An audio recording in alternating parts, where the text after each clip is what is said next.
this up, get going. So, Luke, I don't think you've seen any of Mango's footage. He's one of our loyal followers from for months now. So he actually was one of the people who took us up on sending us stuff and having some third-party analysis. Mute that. What level is Mango? I believe a blue belt. And I don't know if he's in the chat with us today, but he may stop in later. So let's see. This is Nogi from April 29th, and he's in the red sleeve rash guard. Awesome. Thank you.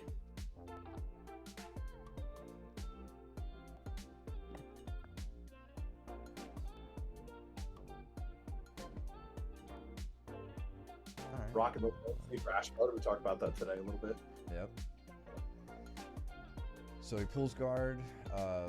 Did they give his opponent 2 points for that? Is there?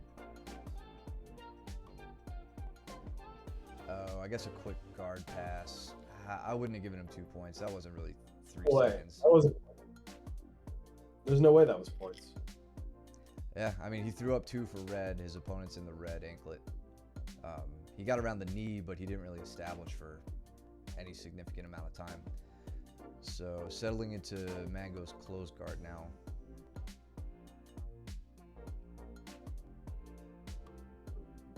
So when people are giving me top pressure like this from close guard, forearm in the neck, all that stuff, I kind of invite it. I like that because they're not trying to break my guard open. Instead, what I'd like to see you doing, Mango, like right here, this was something. I hope that's clear for you guys on the stream. I was finding myself in this position with Steven today. We were training. I would.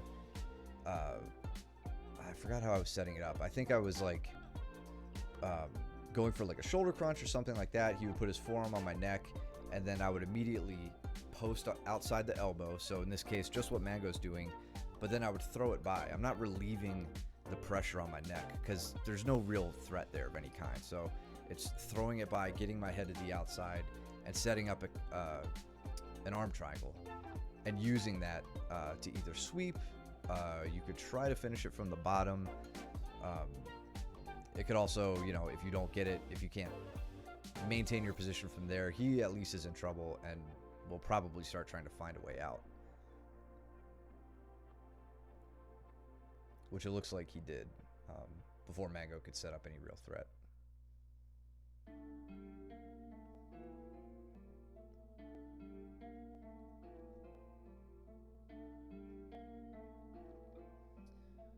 Throwing the leg by. See if this ref gives 2 more easy points. He shouldn't, because he's not by both legs.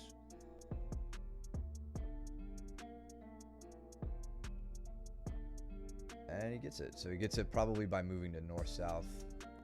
But again, Mango's right out. It's like he's getting kind of shafted. He gets points, and then he manages to re-guard one way or another.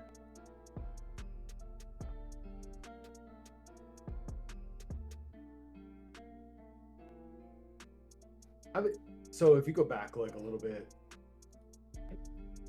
one thing that I just want to call out, I feel like right here, that's a mistake. Like I know there's definitely power in being able to play that bottom position, but right now, right, wrong, or indifferent, he's down by 4, right? Yeah. So something real easy to be able to do is right here, he's able to sit out into this position where he basically sits guard from that front headlock position. And as soon as they're both on their butt, Mango should be up and getting those points. Like this is the easiest 2 points. This dude just gave them to you. You should take them, right? Just be ready to go. Right there, you have the advantage too. I mean, get after it. Yeah. And if anybody's unclear on that, basically it's a sweep at that point. If Mango just stood up, what happened is his opponent, his butt's on the ground. He went from a top turtle position. All Mango has to do is stand up from this point, and he gets 2 points on the sweep. Again, probably depending on the rules. I don't know what competition this is, but any comp worth their salt is going to give 2 points for that. rather than just going to your back playing guard. But that kind of insight just comes from more competition, reading the rules, knowing the strategy, firing off right in the heat of things. The good news is I don't think his opponent has much in the way of a strong passing game, with the exception of, like, I don't know, basic moves. And he gets passing points as I say that. But I'm not seeing like super technical approaches. It's really just kind of, he's very upright. He's throwing a leg around and then just trying to give him a great big hug. I want to know what kind of Android phone the cameraman had. I was filmed on a potato. It was either going to be you or the chat. I knew it would come up. Yeah, got to work that pinch soon, man. Oh, setting up the yeah, Cole, of course. Looking to set up either I don't know if that was a buggy attempt or like a reverse triangle from the bottom.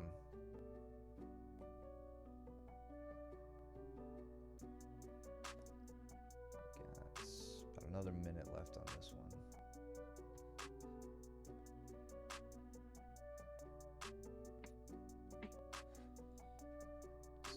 Find a spot where they're in the center of the frame. Don't see his opponent doing too much. Looks like he's really just laying and praying from side control here, unfortunately. Always makes for a boring match. It's up on points, right? Yeah, I mean, I get it. That's, strategy at play. Mango, I mean, you really got to focus on, I would say focus on, one, some principles of maintaining guard and whatnot. Not letting him throw those legs by. Establishing more effective frames, all that stuff. And then from here, side control escapes, man. Really have a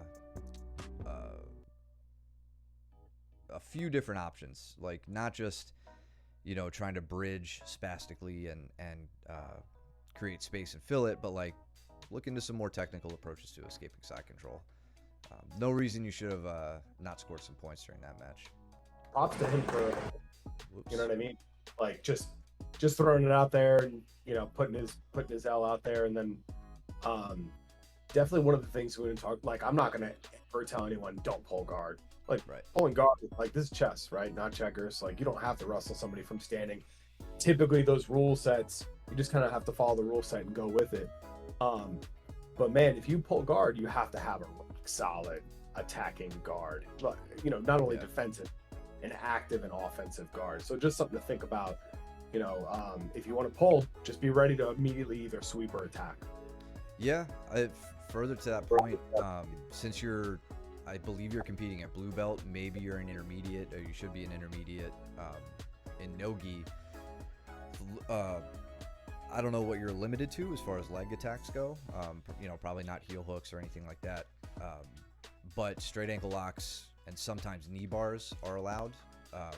So while you're stuck without the help of like heel hooks, maybe take this time to develop a strong Achilles lock. If you're gonna pull guard, like Luke's saying, pulling guard, getting into a standard Ashi position, establishing an Achilles lock, or establishing like an Achilles grip for control on the leg, sweep, putting him down, and then going in on a leg attack is always a fantastic option. So you could take this as an opportunity to build a fundamental leg game, even if you like to pull guard, So on to the second match. We got Mango and white sleeves this time.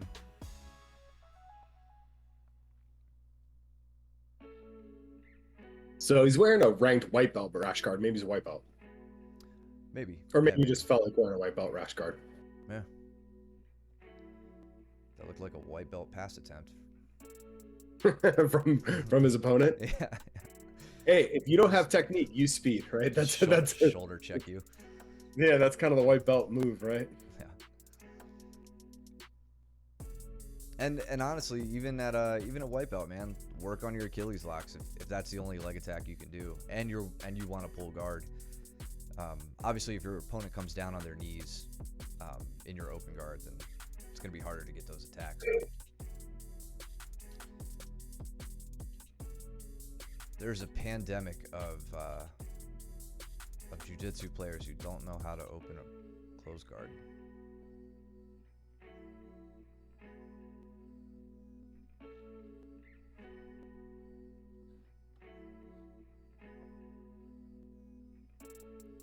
Ooh, we on an iPhone now?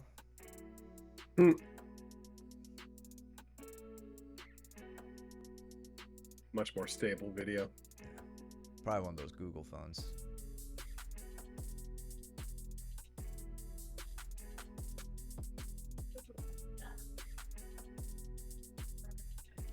So I saw a pretty high reach on that, like, call it a guillotine attempt. Just don't leave your arm out there too long, man. I want to see this guy get armbarred so bad right now.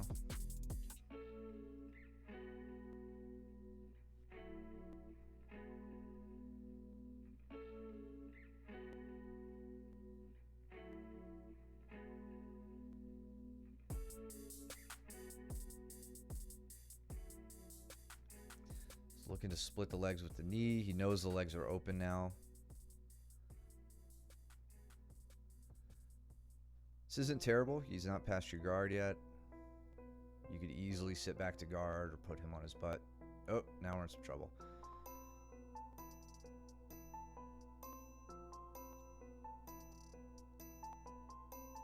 Got his pass points. Yeah. I thought he was going to try to bulldog choke him there.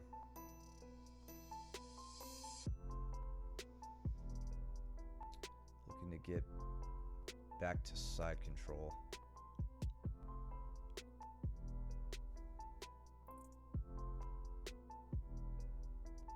So, this squeezing from bottom position right now, the only advantage you have right now to reaching up above your partner's shoulders and locking your hands, the only advantage is you're making sure that your opponent can't grab your wrists and get arm control. Otherwise, all you're really doing is pulling their weight back on top of you and making it much harder to escape. So you got to think about what your goals are in this position. If your goal is to keep your partner where they are, but also at the same time make sure they can't submit you through your arms, you're fine. But if you're trying to escape right now, you're blocking your own escape, right? You're just grabbing your partner, you're pulling them down. You're making yourself harder to breathe. You're using a lot of energy here too, right? Trying to escape. So just something to think about for the future.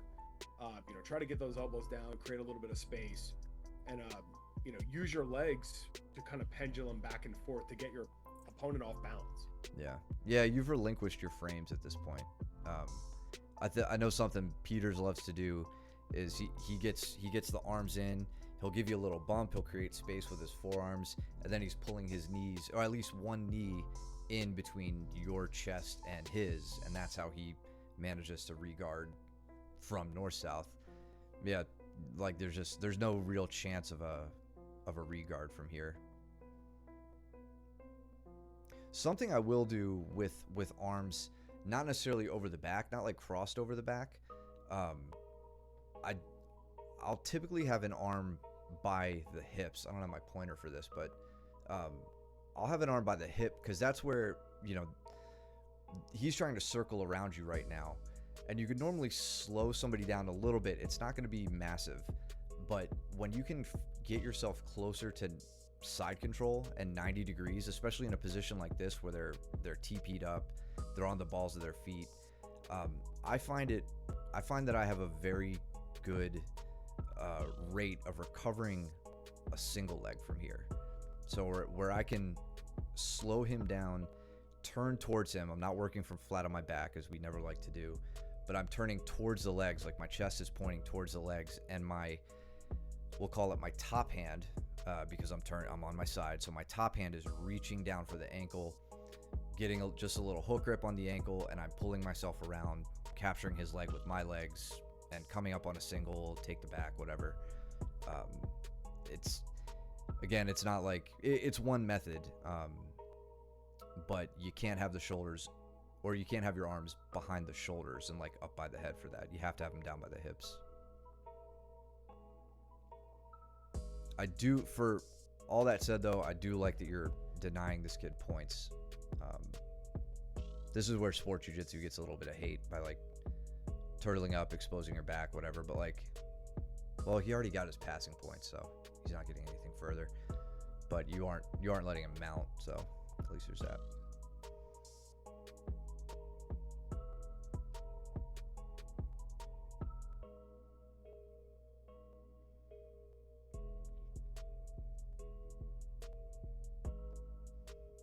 Got a brown belt match going on too.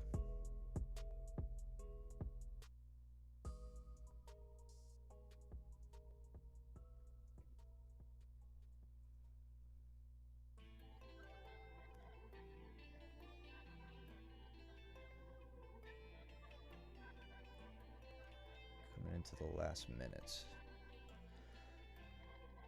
So Mango, I don't know if you have anybody, like any coach sitting there coaching you through this, but one thing you should ask for, and I have sound off, so I don't know if you're getting it or not. It's always good to be aware of the timing in the match. Like when you're a minute in, when you have a minute left, it becomes really, really important when you're down on points. So if you don't have that, if you have somebody sitting in your corner but they're not keeping you aware of the time, just ask them. Let them, tell them to let you know.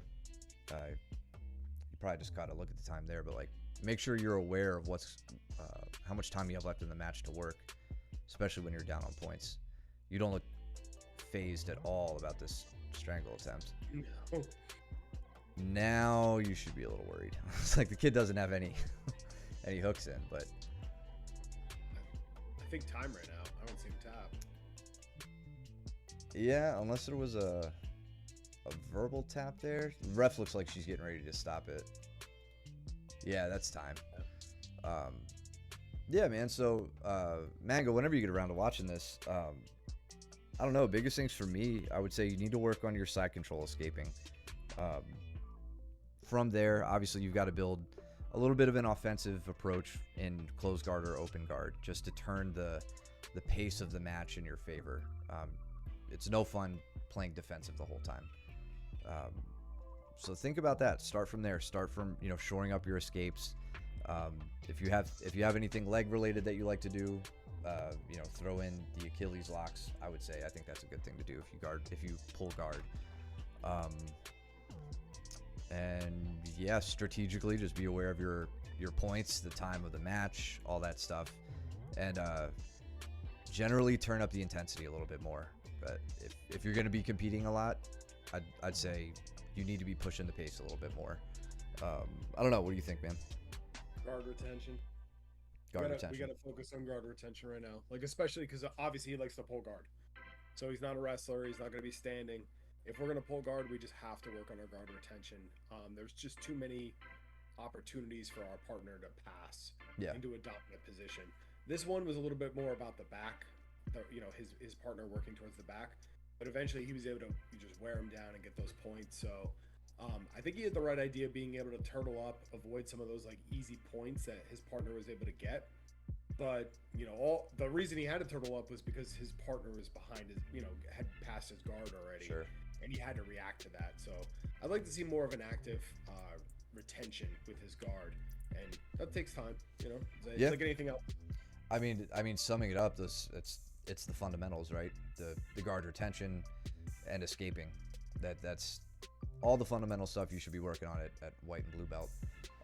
Cole saying from the chat, I'm not sure if this is bad advice, but white belt comp is a time to take chances and see what you're capable of. It's not bad advice.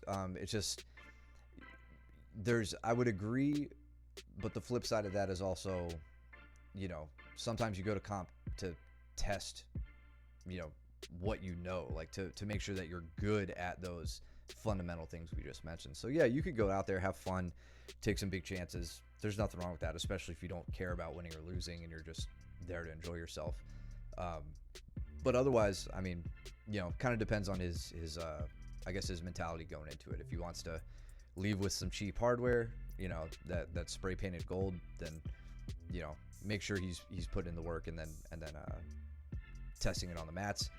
And if he wants to make some fun highlight reels of himself, then yeah, get out there and throw some flying arm bars and get DQ'd for scissor takedowns and all that good stuff. All right, so let's see. thank you for sending that, Mango. Always appreciate it. And we'll do some more, man. You just keep them coming. Onward to Veronica's Superfight, which is a word that I hate because we don't fight and there's nothing super about any of these. They're pretty standard. Oh wait, Luke, I gotta share it to you. Let's see. There we go.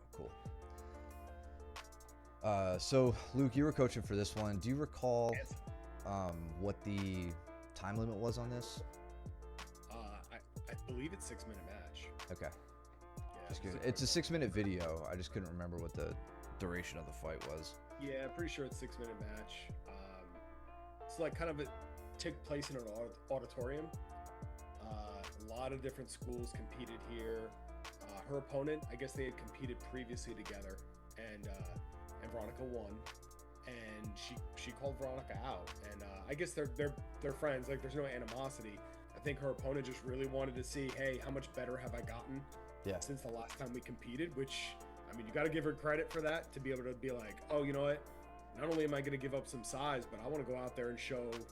I want to test my mettle against someone who's been training longer and who beat me last time. So props to her opponent right off the bat.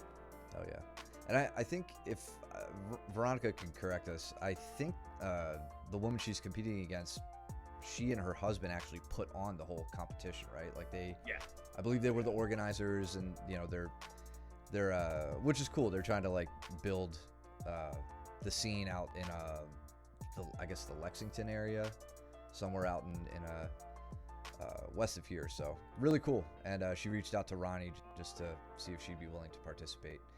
They're both in black, so Ronnie has the short hair. So right now, obviously I'm coaching from the sidelines. I think I let them dance for a little bit. Yeah. But Veronica's opponent was very timid, like kept disengaging and circling. So if you watch, like a lot of it is circling and backing away, and backing away, and Veronica kind of stalking her, which, you know, that goes on for a little while, but you can't let that happen indefinitely. Yeah. Back at, I think, ADCC 2019, when Nicky Rod went against Roberto Cyborg Abreu, I saw a guy break down that footage, and he was talking about how pissed off Cyborg was, and he goes, let's look at the footage sped up, and he played it at like 2 or 3 times speed, and in doing that, it that stuck with me because it really illustrated you can see the pace of the fight and who's, like, I guess to use MMA terms, like who has octagon control or whatever. And when I first watched this video, that reminded me of that. Like, it was just a lot of, you know, one of them is in reverse and one of them is moving forward. Yep. Lexington, East Lincolnton. My bad. Whatever. Lincolnton. I don't know, dude. I'm not from here.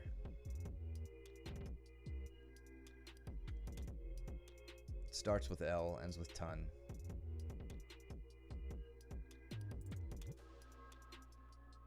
So I could see right now, like Veronica was locking up with her, like going collar ties.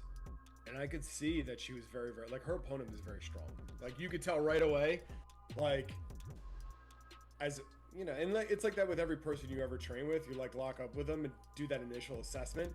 I could tell right away that Veronica was a little bit surprised by her strength, which is not a bad thing. She wasn't shying away or timid about it, but, you know, she came in hungry and wanting to lock up at least a little bit on her terms. Yeah.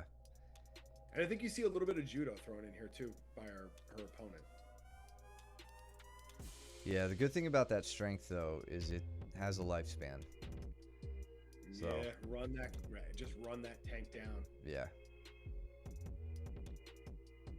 Which, coming into this match, Ronnie showed really significant improvement in the gym in that vein. Like, I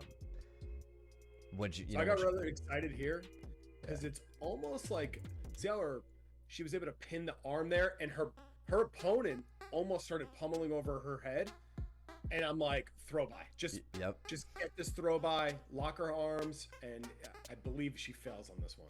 Yeah, Ronnie needed to step around and shrug that shoulder pretty hard to secure that.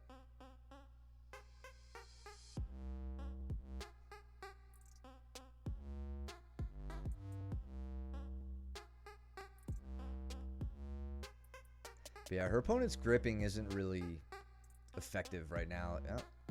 Yeah, right there. She tried Almost. that like little. Just a little hip toss. Yeah, a little hip toss. Ukigoshi, I think. And Veronica tries that inside trip, and they restart in the center. So you can see she almost able to lock her arm. She goes for an inside trip there. Her opponent stumbles, and then they go out of the mat a little bit. I was actually hoping they were going to start them there, but Right. obviously that didn't happen. Yeah, well, I mean, with neither position really established, Yeah. I see why they made him stand back up.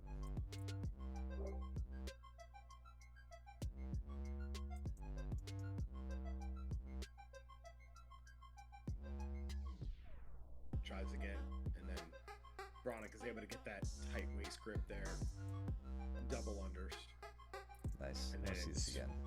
Yeah.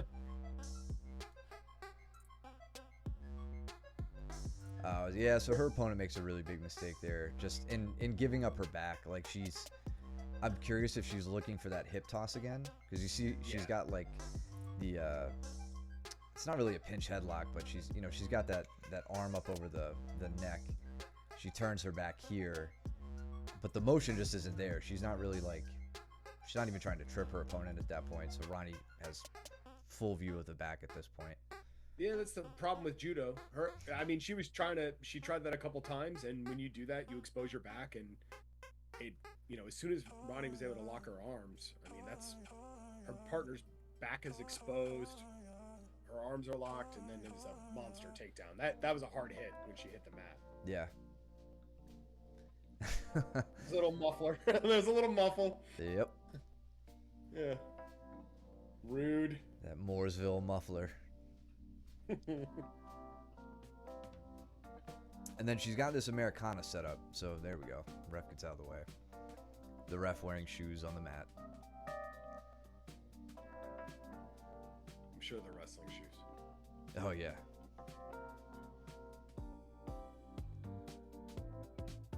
Back to that 3/4 mount, or no knee shield half guard, and Veronica's just getting after that Americana. Yeah. I'm surprised her opponent lasted as long through that as she did. There she gets the arm straight. But look, she at almost Ronnie. tapped a couple times, and you could see the ref there like raising his hand, waiting to stop Veronica. Her opponent got real close to tapping a couple times in there, where she like put her arm up and was like, thought about it. I mean, I don't think it's a secret. At this time, I was telling Veronica to finish it. Yeah, And here's the thing about, we train very nice at the school and very respectfully, and we should continue to do so. But these are two grown adults that chose to compete.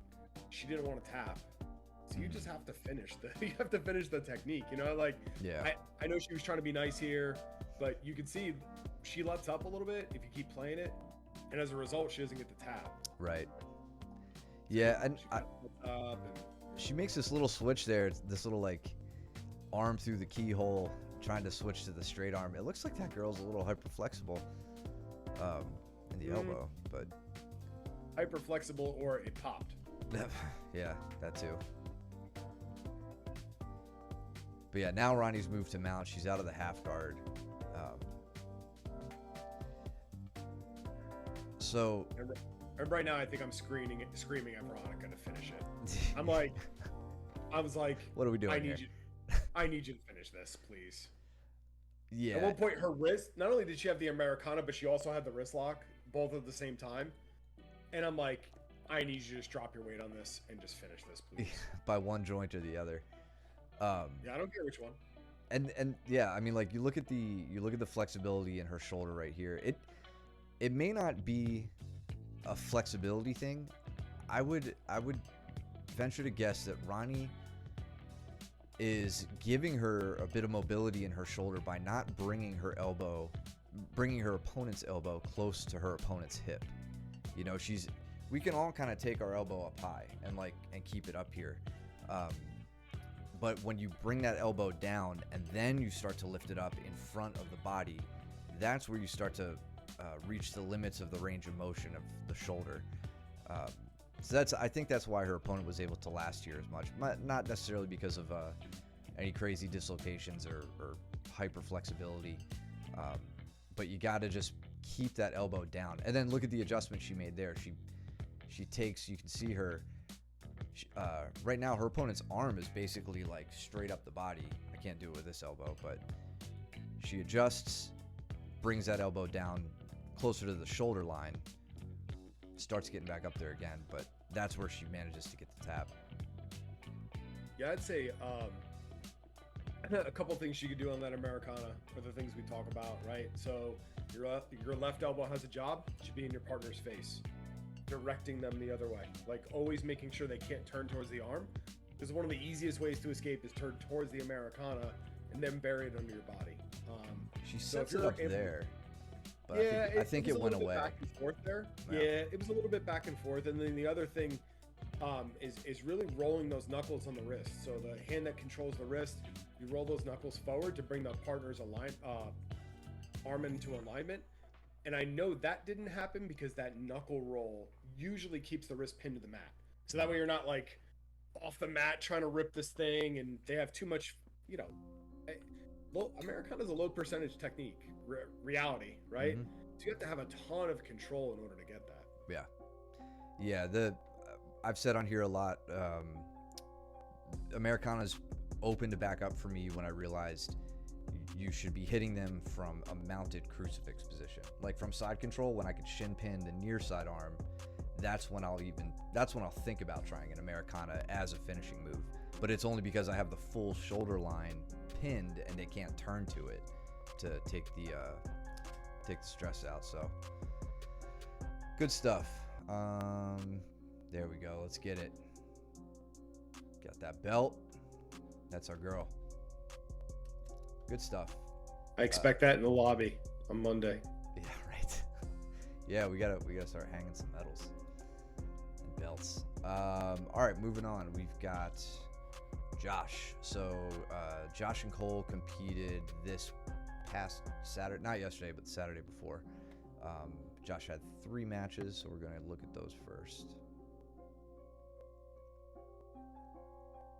And I haven't seen this footage yet, so. Yeah, these are going to be all new for me. Yeah.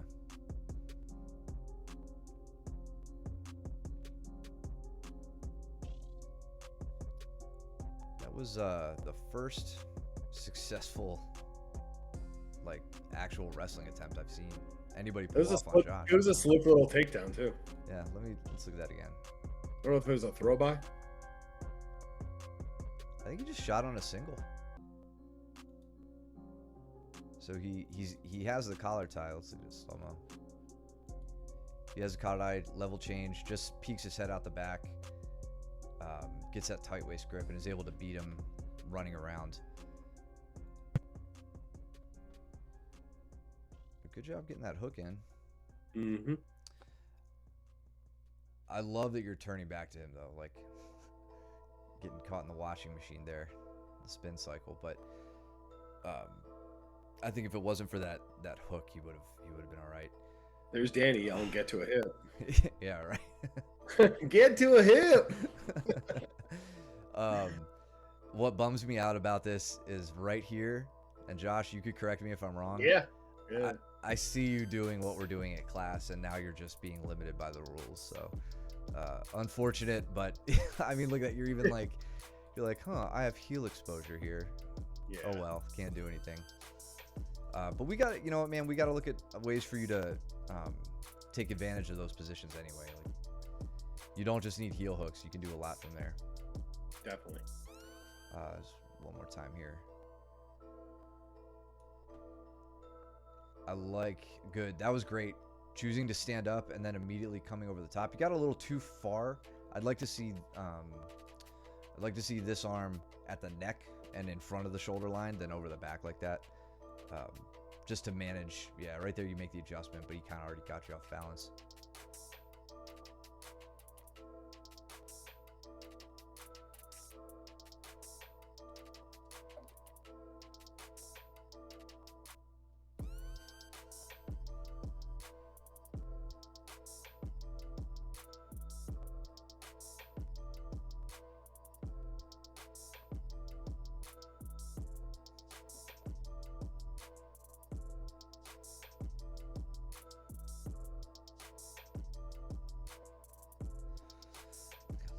under. Your opponent's trying to disengage.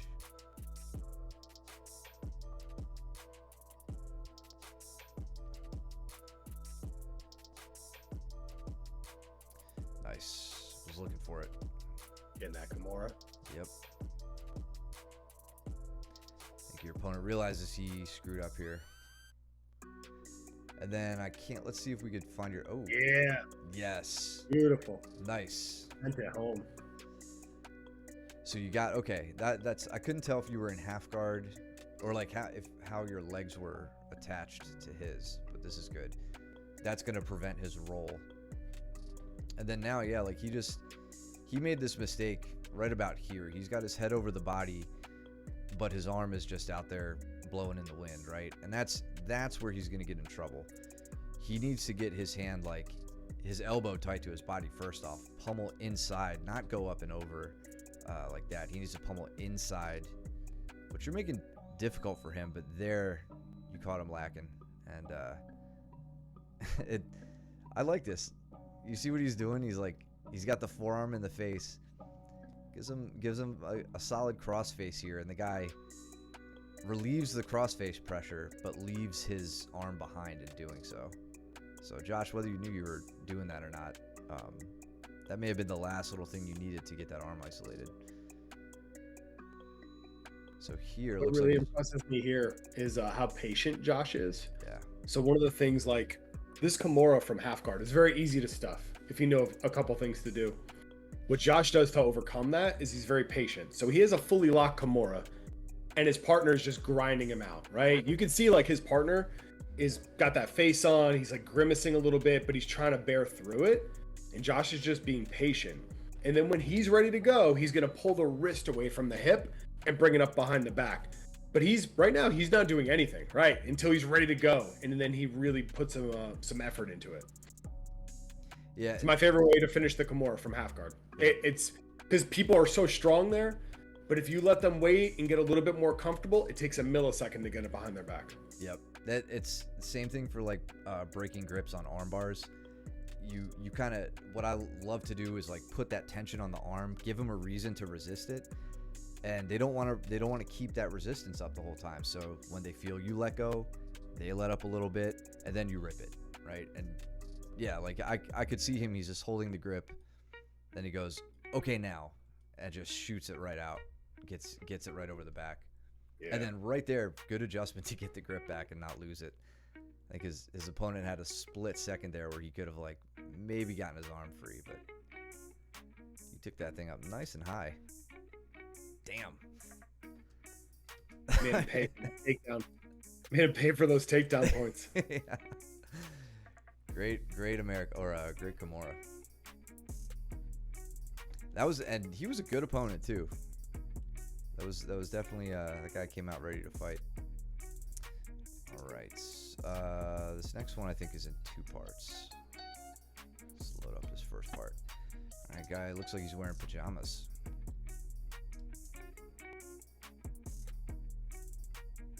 Probably 10th planet. I don't know. I don't see any dragons or mushrooms or anything on it. Good point. Picture of a flat Earth. Josh, There's wrestling up again. I'm curious why you chose to pull guard here. Not saying it was the wrong thing, just like if you saw your opponent in a previous match, if he was a wrestler, if you knew that, like what your thoughts were there. And I think Cole has been going over that, like establishing front headlock and then wrestling up with it. I think they've been talking about it. Someone was talking about that at the school recently. So gets behind, gets the takedown. Good Beautiful takedown. Yeah, good 2 points. Right there. That was a strangle as far as I'm concerned. Right when he put, right there, that's a strangle. I mean, does he have the throat? No, but I mean. Yeah, you've done that to me. That from that turtle position is brutal. Yeah. To have somebody like when your face is to the side and it's over your jaw, like a straight forearm against the jaw and then it's to the side, I mean, that's a finisher. Yeah. This guy was known to be a wrestler, apparently. Looked very wrestly from a different match. Okay. It's good.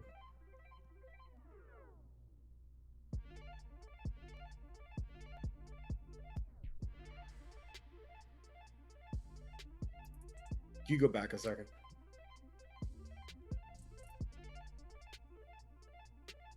Around here or what? I mean, obviously he was in on a single. I was curious if he was able to finish that or not. Which it looks like he was. Josh, definitely want you working on not accepting a reversal. I know we talked about that today a little bit after training, but sometimes once that reversal happens, remember your partner has to get control for 3 seconds. So just because you end up on the bottom, if you fight your way back up, there's no points that are get awarded. So just kind of keep that in mind. Like, don't accept, like, as soon as you shot your hips in, I'm like, oh man, you're going to accept getting pushed to your butt. And if you don't get the submission right now, which you might, but I mean, now you're giving your partner points as soon as he gets out. Yeah.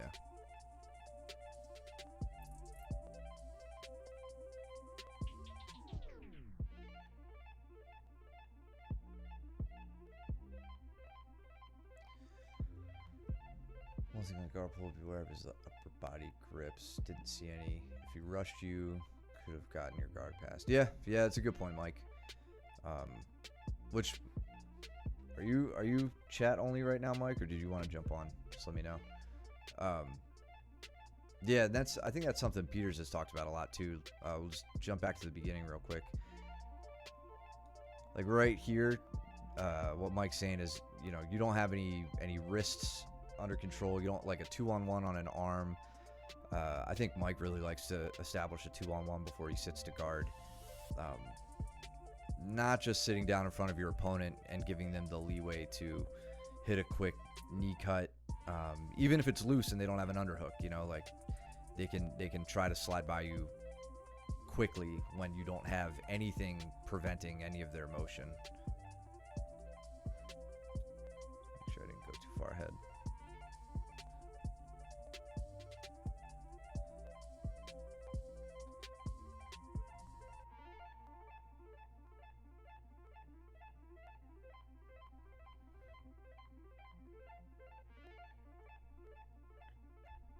Jump on, dude. Ain't no interruption. Or jump on after this video. Kimura again. Working that Kimura. Same thing. His half butterfly is gone now, but he has that really tight Kimura grip. Opponent breaks out. Still really good job. He's also keeping that bottom knee in, his right knee. Yep. In the play there. Like he keeps bringing it to the other side of the hip to make sure he has good guard retention, which is awesome. And then back to wrestling up. So here's the thing, Josh. You sat to guard to start this match because you saw that this guy was a wrestler. The other part of that strategy is staying, if you're gonna stay true to that strategy, it's staying down. I don't know about you. I'm not opposed to seeing him trying to wrestle up right now. But if you know you're against a good wrestler, when you stand back up, you're giving him the opportunity to take you back down, which is what you initially set out to deny him with your guard pull. So keep that in mind. Like if you want to develop a game to take away the wrestler's strengths, you're going to need to work on your open guard, or maybe your closed guard. But I say open guard in this case because you're disengaged. He doesn't have any like closed grips around you. But when you stand back up, it gives him a chance to get his takedown points. Whereas you could sit there, establish your own grips, play from a seated open guard, and get your sweeps, get your submission attempts, and all that. I hope that makes sense. The other thing he can do is he can kind of play a best of both worlds right now, where if he starts to like wrestle up, he can get his shoulders above his partner's shoulders and stay in his knees. So instead of coming to a full standing position where now points are back in play, if Josh is able to get up to his knees, even if he gets reversed again and put back on his butt, no points are awarded. He never technically stood up. So it's kind of like a safer bet out of the two. That's a really good point, yeah. The downside you're gonna see there, Josh, is if you're on your knees, your opponent probably has easy access to your legs. But like Luke says, if you do get put on your butt, it's no points lost. But gives you opportunities for front headlocks and guillotines. Right. Good retention, keeping that knee in. Mango, that's what I'm talking about. Like, that's the kind of stuff you need to start focusing on is getting that inside leg back in.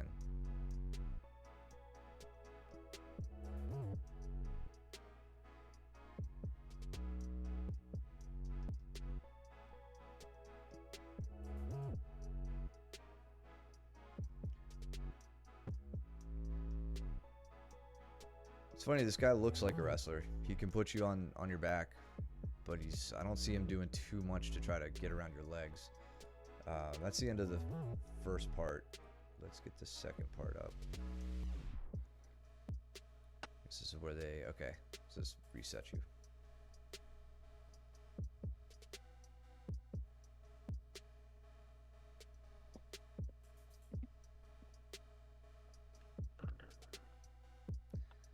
Blah, blah, blah, blah, blah. There we go.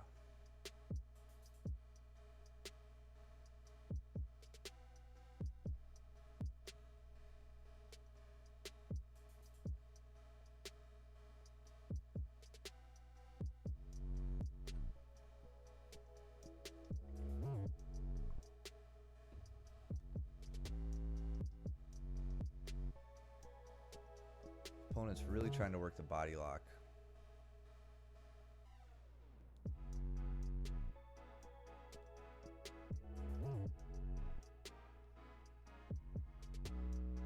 I bet when his opponent gets better, the body lock is going to be his pass. But like even right now, I don't see too much of a threat. With the shoulder crunch grip you have, if your opponent does make it around a side control, I don't see that grip being especially helpful. That's going to be helpful from like closed guard, seated open guard. One thing you could do here, I know any of you who try to body lock past me deal with it. It's preventing the cranial shift, as like the new wave guys like to say, which is just a fancy way of saying keeping his head on the side of the center line, of your center line where his hips are, and preventing him from shifting his head there.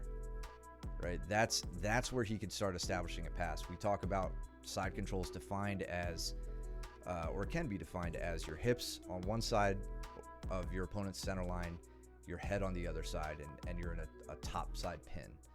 So if you can keep the head and the hips on the same side as the center line, there is no pin.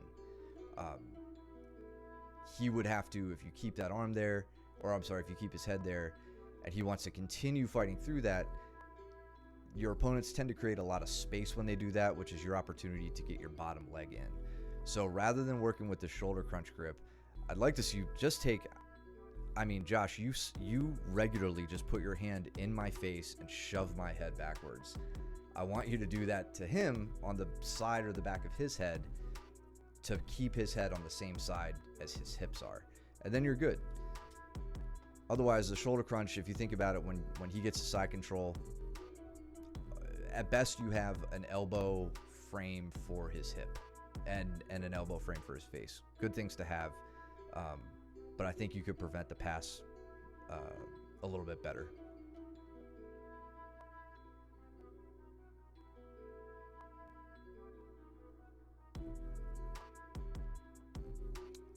Was that a stalling call for Josh?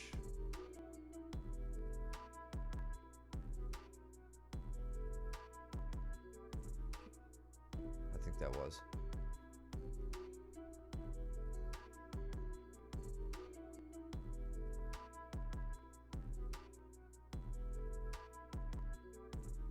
Which is funny because I don't see his opponent moving forward, so I don't know why he didn't get a stalling call. A shoulder crunch isn't going to prevent him from moving forward, so.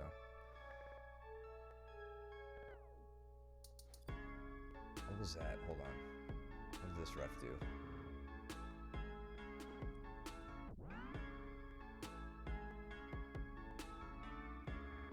I don't know what the hell.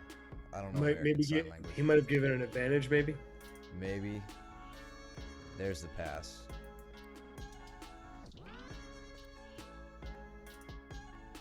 They both started racking up penalty points at that point. Well, good. I mean, I don't know. It's whatever. Those points are Monopoly money anyway. They don't mean anything unless you're tied. Actually, Newbreed may DQ you if you get 3. I feel like there's a comp that does that. That or a point to your opponent or something. It's not like ADCC where they just deduct your points at the end. Go for that. Oh, Go for that side triangle from the bottom. Danny said the code word. Josh listened. Let's look at that one more time.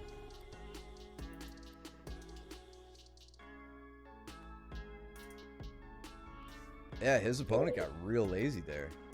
Lazy, absolutely. I mean, his arm is doing nothing.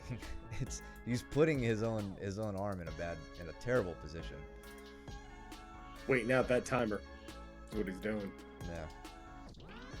I give Danny credit on Josh knowing that move. All right, yeah, looks like he waited out the timer. Yeah. This ref. I don't know what's happening. Rewatching this, I would have liked to have been working an escape or regarding versus waiting for him. Yeah, I mean, that kind of goes back to what I said with Mango. Like, there's a bit of an intensity that you need to come at these matches with when you only have 4 or 6 minutes to work. All the more reason, and you know, Steven or Danny, if you guys were in the corner, all the more reason to keep Josh or whoever else aware of the time and all that stuff. You probably did. I know you guys are good about that. Mike, if you're gonna get on now, man. We can patch you in before Josh's 3rd match. So Josh was in I don't know how many men were in his bracket, but that was the semifinals. So Josh goes on to fight for 3rd in this next video.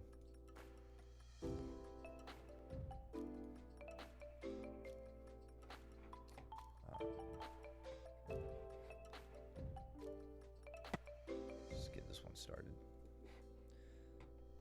We'll give Mike a second to get on. Or I knew this was gonna happen. Let's get that up. Yeah, that'll be fun. I'll have to adjust the scene when he gets on. Anyway, we get started with this.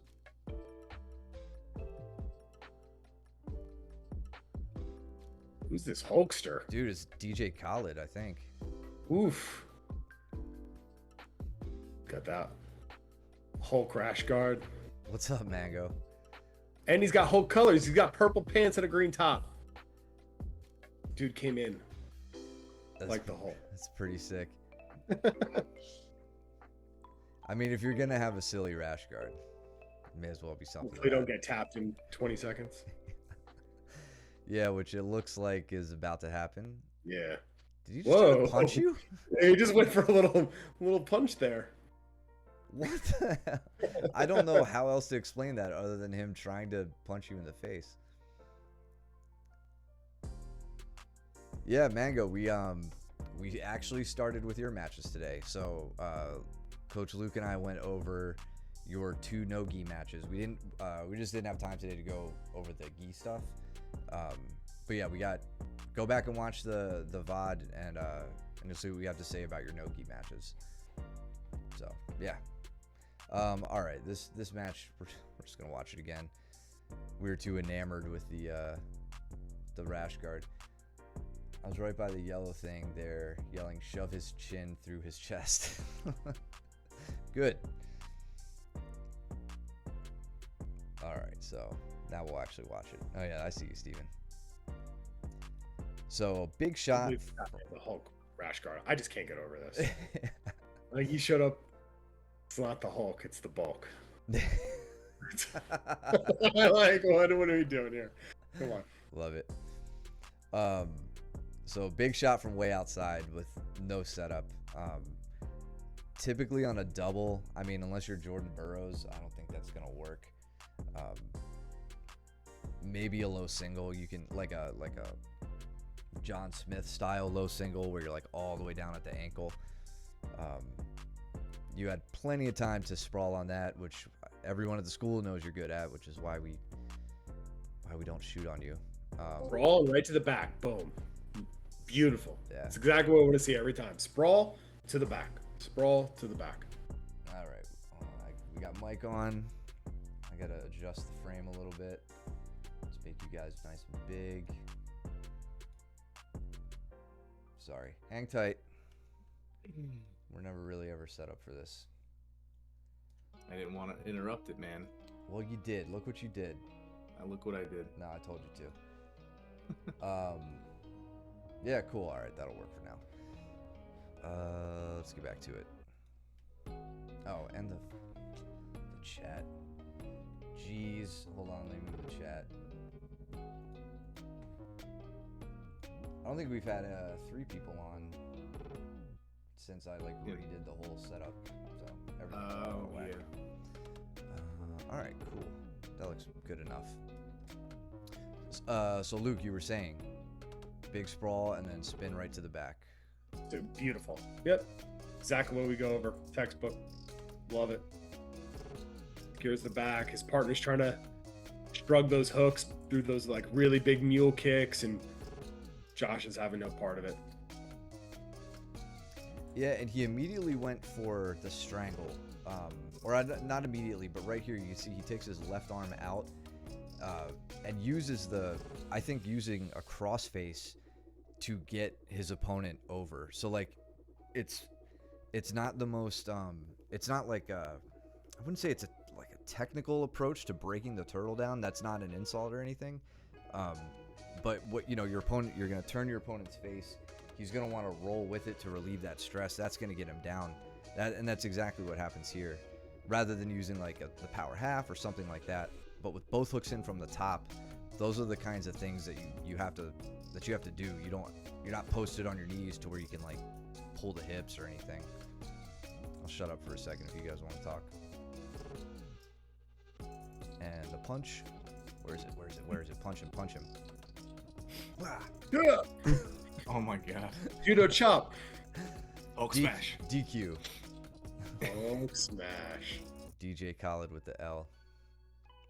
Josh with the dub. In the sweatpants. Oh my god. Yeah. What are we doing? Like those aren't even gi pants. Yeah, They're right. just straight up sweatpants. All right, so Josh takes bronze with that match. So, in my opinion, anytime you're in a bracket with more than 3 people and you fight and get your bronze, I know it's not the gold you wanted, but there's nothing worse than an unearned medal where they just hand you a silver. Participation. Yeah, exactly. So, good stuff, man. You went out and wrecked that dude, and that's what we love to see. So, good job. And then onward, we have one match from Cole to go over.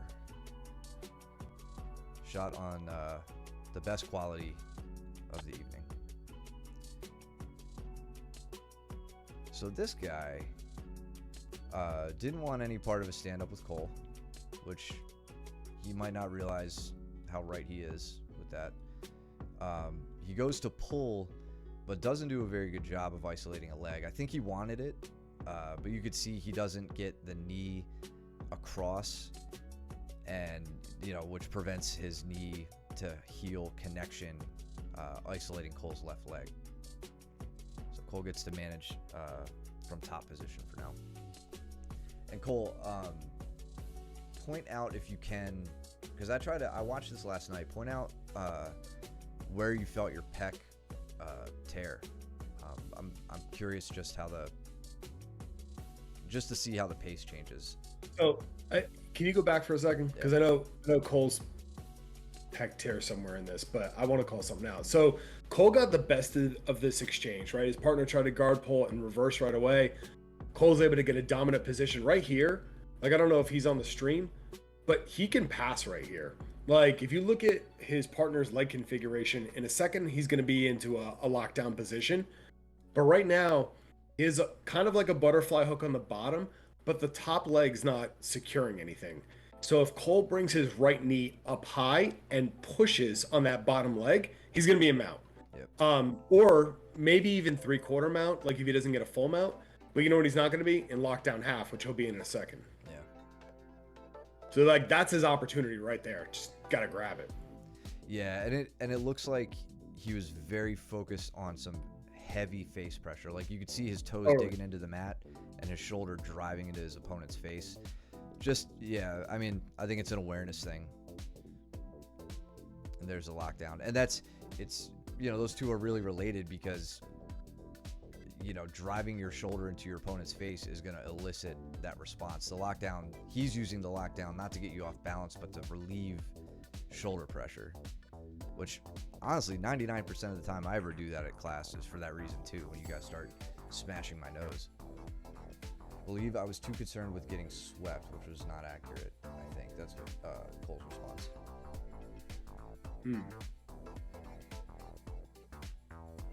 So Cole's opponent keeps going in for deep half, and digging for that bottom leg. I would say the only problem with that is every time he goes to set it up, he's flat on his back. Yep. It's not impossible, but it's really, really hard to set anything up when you're completely flat on your back and you're trying to pull someone who has really strong legs like Cole and then bring them up your body in order to get to a good deep half. So it's he's got his work cut out for him trying to hit it this way. Yeah, for sure.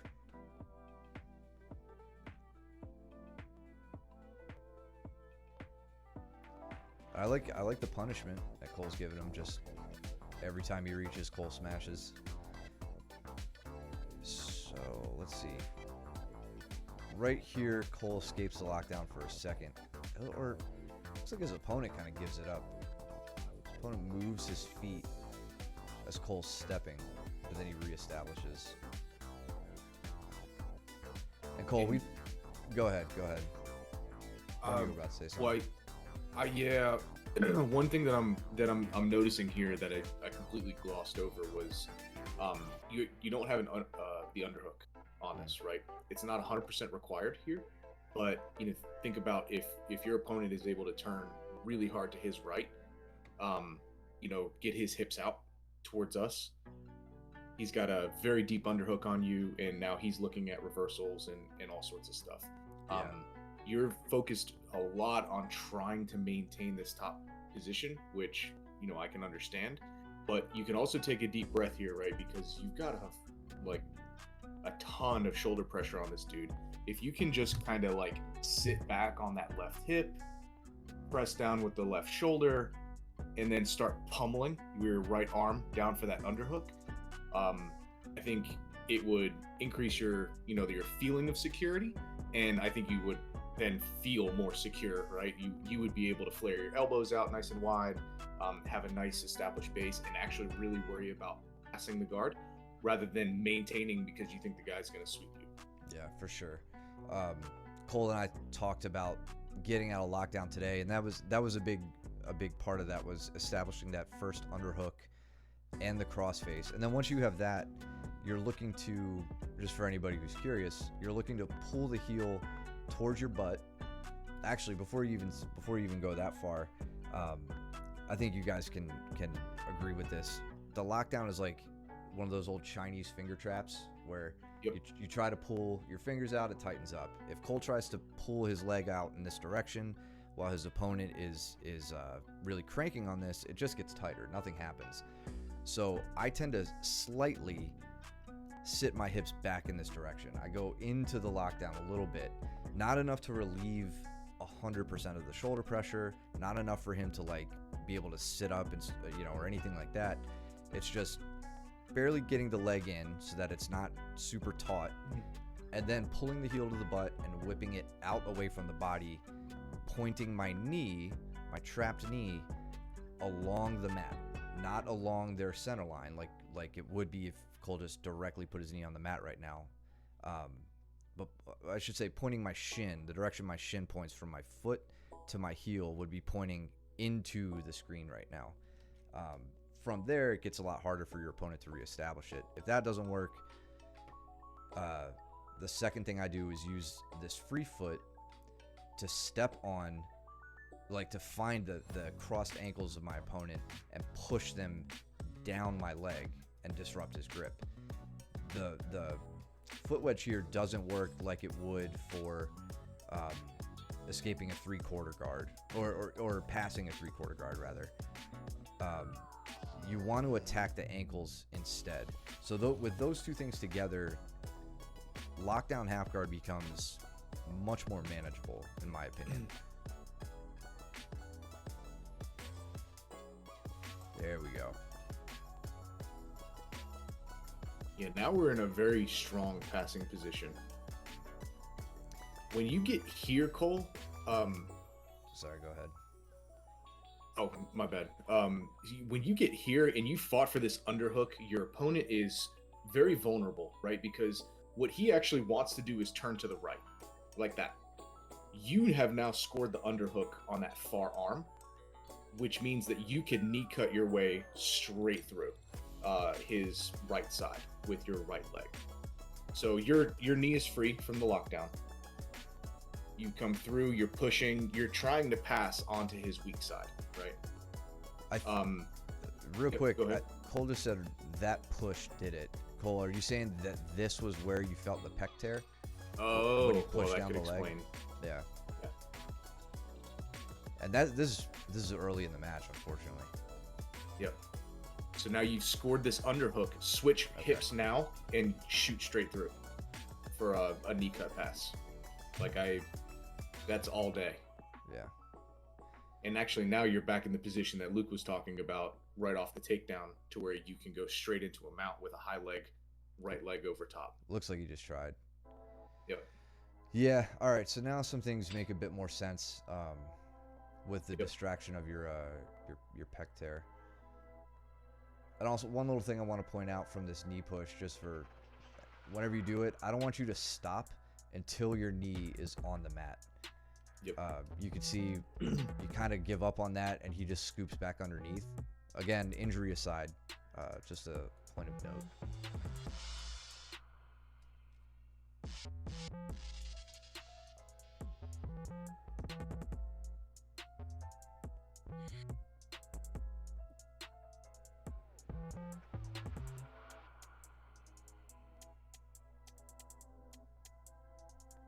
Yeah, now it makes it really difficult to point anything out because it's like, all right, now Yeah.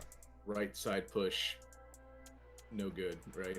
Yeah. I mean, he's compromised, but still good things to look at. I imagine even posting with that arm out, right? Yeah, like you could see Cole's like really Yep. hesitant to post on that arm.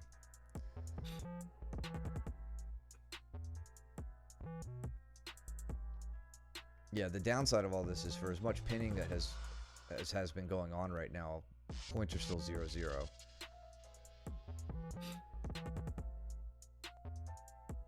Yeah, I was confused. So, like, right off the start, did his opponent pull guard or did Yeah, it's a guard pull. Yeah. it was a straight guard pull? Okay. Yeah, he tried to guard pull into the legs, and enter into the legs rather. So Yep. So post again. Yep. yeah, for this, this sweep happened, Cole, because your chin was tucked into your chest. That's all that happened. Like, someone could put their arm over your head like that, and it's not that big of a deal. But when your hips get too high and your chin gets tucked, that's where you're vulnerable. In fact, like, this is what you and Baker do to Yep. all of us all the time. It's a very similar mechanic.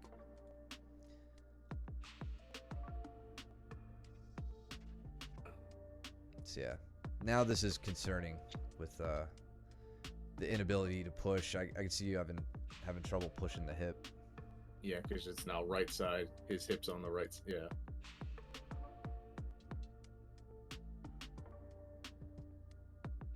I really like that clear, that bicep tie clear, like how you cleared that crossface. That was a really, I think that would make Bertram proud. I know he likes yeah, sneaking the arm in like that and then Yep. wiping away. in, deflecting Right up over the head. top of the head. Beautiful, really nice.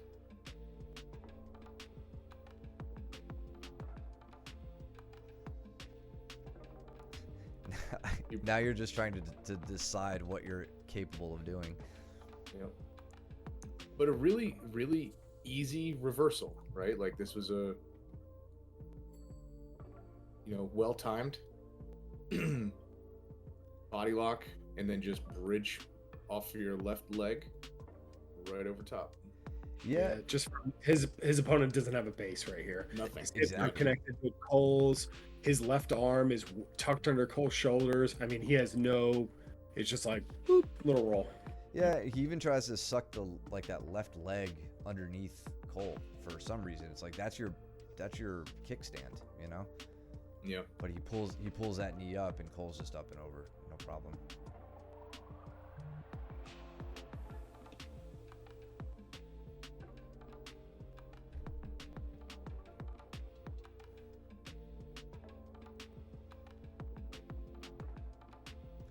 More shoulder pressure.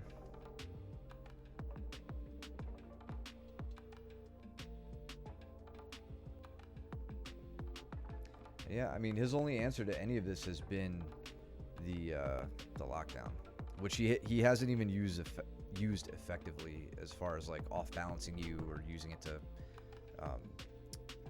advance his position.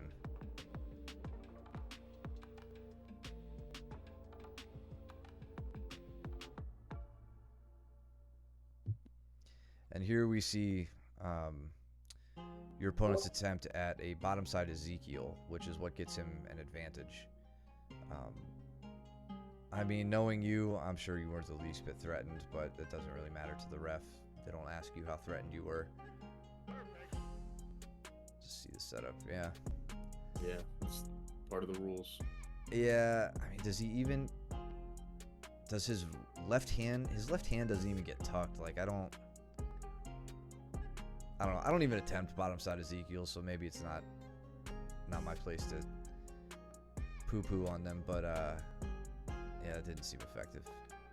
Anytime I've seen guys do it, they have that like full, fingers tucked into the biceps, not just hugging on the elbow. But it was smart on his opponent's part. You can't take that away from him. Definitely. Good technical approach.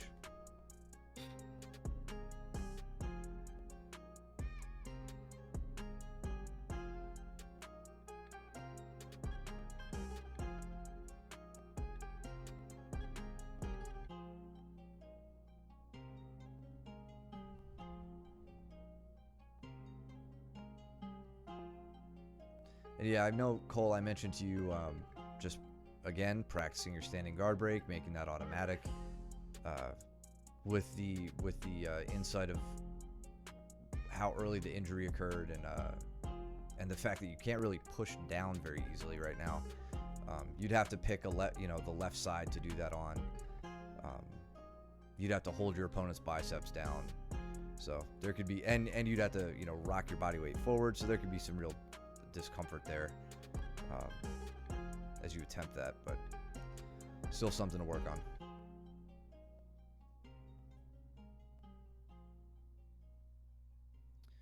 And then it looks like, again, if his opponent was aware of the scoreboard at this point, I think he knows he doesn't have to do too much as long as he doesn't let Cole pass.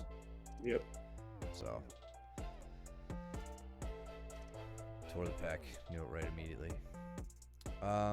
So yeah, I mean that's that for the competition footage then. Shut off the. There we go. Just finished watching the VOD review of my matches. No excuses. Didn't train hard enough. Nah, man. This Mago was just piping up in the chat. I can't say whether or not you trained hard enough or anything like that. Like I said, you're at competition, man. Turn up the intensity. Get out there, test your mettle. One of the worst feelings is walking off the mat feeling like you could have done more, right? So, whatever your game is, wherever your game is at this point, doesn't matter. Just get out there and make sure you're giving it 100%.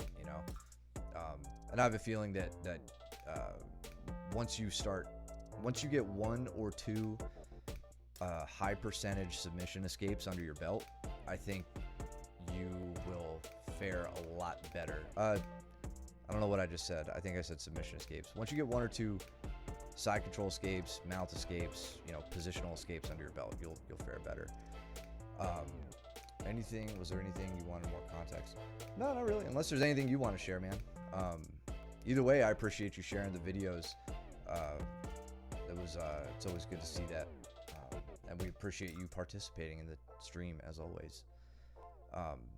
And yeah, for the rest of you guys, Veronica and Josh and Cole, good stuff. I don't know about you guys, but I was happy with it. I know there's always things to improve on. So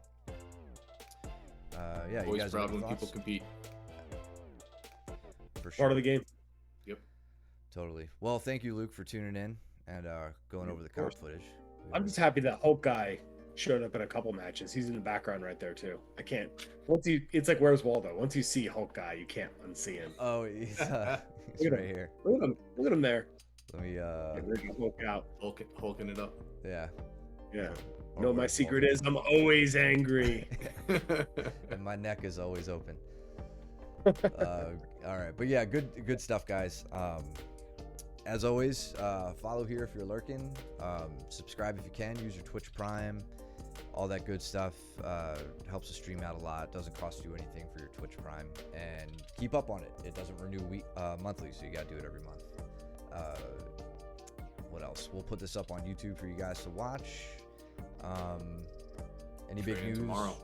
Training tomorrow, Monday again. You're very welcome, Cole. Anything big this week? I don't know. I think we're good. Week 2 of leg. Yeah, I was gonna say second week.